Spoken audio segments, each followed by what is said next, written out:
many people believe they have to achieve an enormous amount.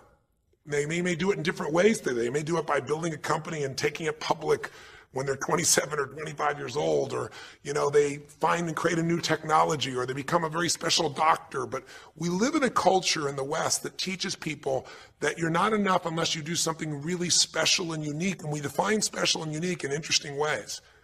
A school teacher is not special and unique.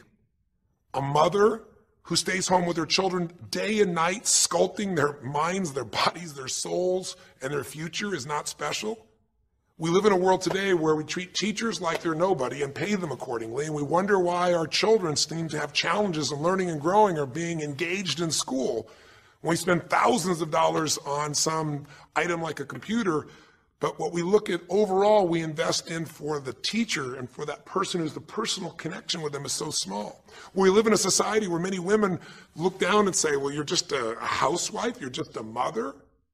See, some of the pain we have in our society is not because there's one right or one wrong approach, but because we try to make everybody fit into some particular approach to life.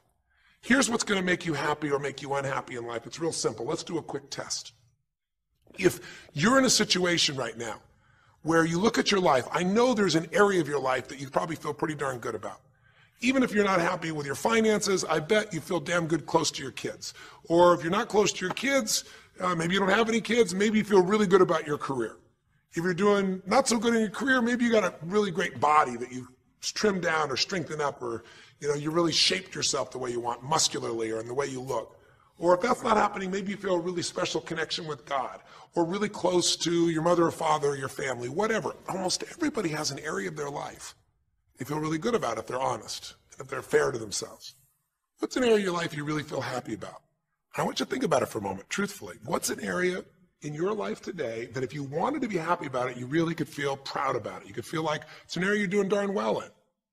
And if you're really hard on yourself, there's still an area. What's an area? I want you to think of it right now. And I want you to think of that area, whether it's your body or your finances or your career or your intimate relationship or your relationship with your kids or your relationship with your creator, whatever it is. I want you to think about, why are you happy with that area of your life right now today?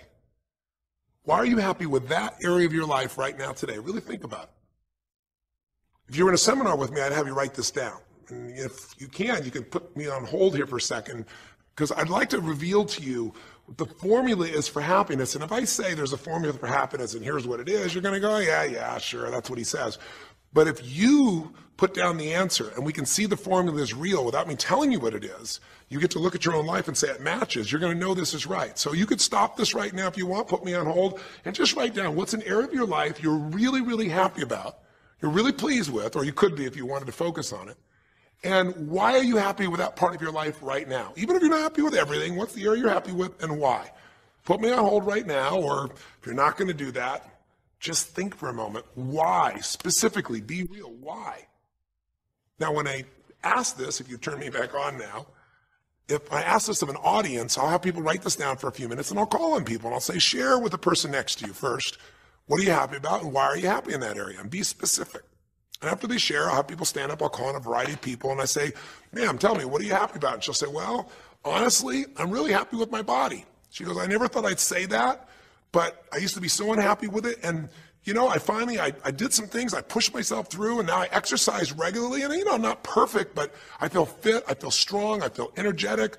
And that's really, it just feels good to me. Now, I say to everybody, I'm now going to show you what the formula for happiness is. And it's real simple. I want to reveal it to you so you don't ever forget it.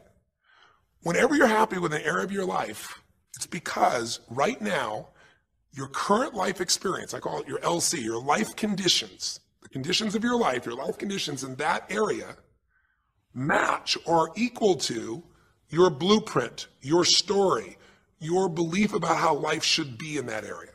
So this woman says to me, I'm really happy with my body because it's not perfect. Her blueprint is I don't need to be perfect, but it's so much better than it was.